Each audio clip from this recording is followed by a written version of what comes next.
আচ্ছা অনির্বাণবাবু, যেটা হচ্ছে যে আমাদের এই কলকাতা লিগের রেফারির মান নিয়ে গত বছর থেকে খুব বিরূপ প্রশ্ন প্রতিক্রিয়া সৃষ্টি হচ্ছে ছোট দল থেকে বড় দল। এই ব্যাপারে আপনার কি ভাবনা চিন্তা, এত নিম্নমানের রেফারি? দেখুন, কোনো চেঞ্জই ওভারনাইট পসিবল নয়। আপনারা জানেন যে আমরা একটা স্পেশালাইজড রেফারিজ একাডেমি করেছি, যেখানে 10 জনকে কিন্তু আমরা রেগুলার বেসিসে ট্রেনিং করাচ্ছি। আগামী প্রজন্মে যাতে ভালো রেফারি আসে সেটা নিয়ে কাজ হচ্ছে। আমরা রেফারিদের জন্য বিদেশ থেকে ফিফা ট্রেনার এনে তাদের ট্রেনিং করিয়েছি। ট্রেভার কেটেল নিজে এসে রেফারিদের ট্রেনিং করে গেছে। আমাদের যে ভারতবর্ষের এই মুহূর্তে রেফারিং এর হেড রাহুল গুপ্তা এসে ট্রেনিং করে গেছে। কাজ চলছে, কিন্তু কোনো কিছু শেখার জন্যে তাদের সময় দিতে হয়।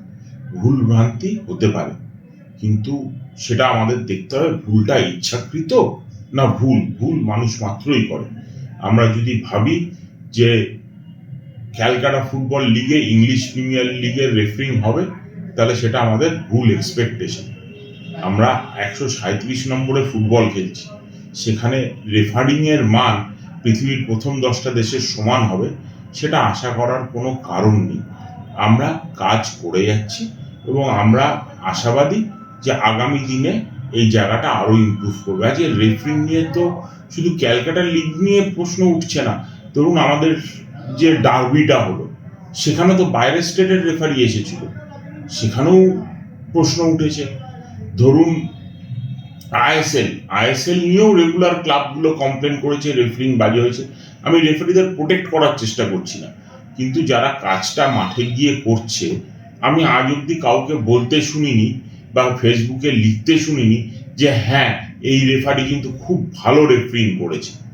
রেফারিংটা একটা থ্যাঙ্কলেস জব, যারা করছে তাদের ছাড়া কিন্তু খেলা করা সম্ভব নয়।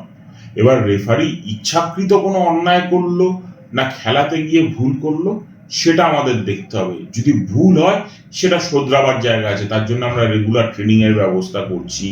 আমরা আগামী প্রজন্মের রেফারি যাতে উঠে আসে তার জন্য কাজ করছি, এবং আমার মনে হয় গ্র্যাজুয়ালি রেফারিং এর মান আস্তে আস্তে ইমপ্রুভ করবে। কিন্তু ওভারনাইট ইমপ্রুভ হওয়া সম্ভব নয়। তাদেরকে শিখিয়ে পড়িয়ে তাদের মানটা যতক্ষণ না আমরা তুলে আনতে পারছি, রেফারিং কিন্তু দুর্দান্ত ইমপ্রুভমেন্ট আশা করা উচিত নয়। আর রেফারিং নিয়ে সারা পৃথিবীতে সব জায়গায় প্রশ্ন থাকে, এমন নয় যে প্রশ্ন থাকে না। আর যদি অন্যায় হয় সেক্ষেত্রে আমাদের দেখতে হবে যে অন্যায় হয়ে থাকলে সেই রেফারি যেন যথাযথ শাস্তি পায়। রেফারিং এর ক্ষেত্রে এটা খুব সেন্সিটিভ ব্যাপার। আমরা রেফারিকে শাস্তি দিলেও সেটা কিন্তু পাবলিক করি না বা মিডিয়ার সামনে বলি না। তার কারণ হলো তাতে ডিমোটিভেশন হবে রেফারিদের মধ্যে এবং রেফারিদের কনফিডেন্সে ধাক্কা লাগবে, তারা খেলাতে পারবে না। যদি তাদের পাবলিক হিউমিলিয়েশন করা হয় রেফারিদের, তাহলে আগামী দিনে তারা কিন্তু ম্যাচ খেলাবার কনফিডেন্স হারিয়ে ফেলবে।